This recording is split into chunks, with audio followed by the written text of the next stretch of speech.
Bonjour à tous. Une petite vidéo pour revoir les méthodes de résolution de deux équations qu'on connaît, à savoir les équations du premier degré, qui est une équation qui comporte donc une égalité avec des termes en x et des termes numériques. Voilà ce qui caractérise une équation du premier degré.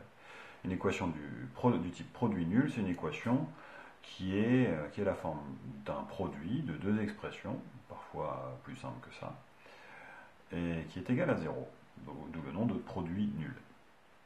Regardons le premier. La première chose à faire lorsqu'on a une équation du premier degré, eh bien, c'est de ranger, je vous rappelle, les nombres, les termes en x d'un côté et les termes numériques de l'autre côté, en veillant à changer de signe lorsque l'on change de côté. Le 3x est un terme qui est bien rangé. Le moins 5 qui est mal rangé, il faudra le déplacer. Le moins 6x, lui, n'est pas bien rangé, il va passer de l'autre côté du signe égal et il va donc devenir plus 6x. Reste à droite les termes numériques. Le plus 10, lui, est bien rangé. Je peux l'écrire sans changer son signe. Par contre, le moins 5, lui, doit changer de côté pour revenir du côté droit. Il devient donc plus 5. La deuxième étape, c'est donc de réduire ce que nous avons à gauche et à droite. Nous comptons donc les x. Les x, nous en gagnons 3 et 6. Nous avons donc gagné 9. Nous gagnons 5 et nous gagnons 10. Plus 5 plus 10 donne 15. Reste à nous débarrasser de ce terme-là, du 9. Pour cela, nous allons faire une division des deux termes par 9 des deux côtés. Je divise ce terme-là par 9, il me reste 9x divisé par 9, donc x bien évidemment, c'était le but. Et je divise le 15 par 9 également, ce qui va me donner en valeur exacte 15 neuvièmes. Voilà pour le résultat. On pourrait écrire que le résultat de cette équation, il est constitué d'un seul nombre, c'est le nombre 15 neuvièmes, créé entre accolades. Alors, allons voir du côté de l'équation produit nul. Je vous rappelle qu'un produit nul, c'est donc un produit de deux termes qui est égal à 0. Souvenez-vous, nous écrivons à chaque fois un produit de facteur est nul. Un produit de facteur est nul si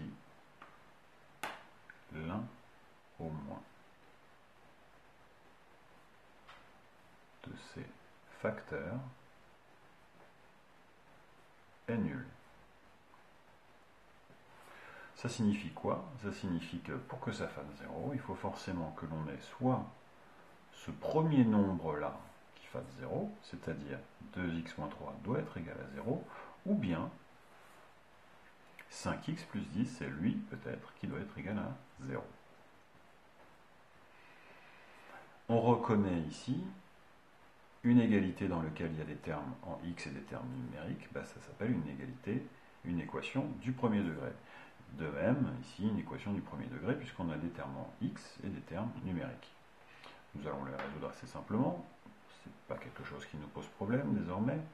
Le 2x est bien rangé, le moins 3, lui, n'est plus très bien rangé, il faut le ranger de l'autre côté, il devient plus 3.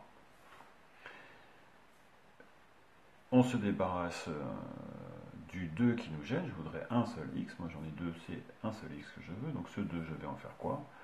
Eh bien, on va diviser les deux termes par 2. 2x divisé par 2 donne x, 3 divisé par 2 donne 3 demi. On pourrait éventuellement, puisque cela tombe juste, dire que ça fait 1,5, peu importe la forme. La seconde équation est aussi simple. Le 5x est bien rangé, le plus 10, lui, n'est pas bien rangé. Nous l'envoyons de l'autre côté du signe égal. Nous devons nous débarrasser du 5 en faisant une division par 5. Je divise par 5, 5x divisé par 5 va me donner le x, moins 10 divisé par 5, je l'écris, me donne moins 10 cinquièmes.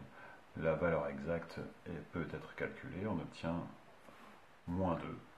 Ça tombe juste, donc c'est un résultat tout à fait valable. Je peux donc en déduire que cette équation a deux solutions, que j'écris dans l'ensemble de solutions. La solution 1,5 ou 3,5 et la solution moins 2. Voilà. Je vous remercie pour votre attention.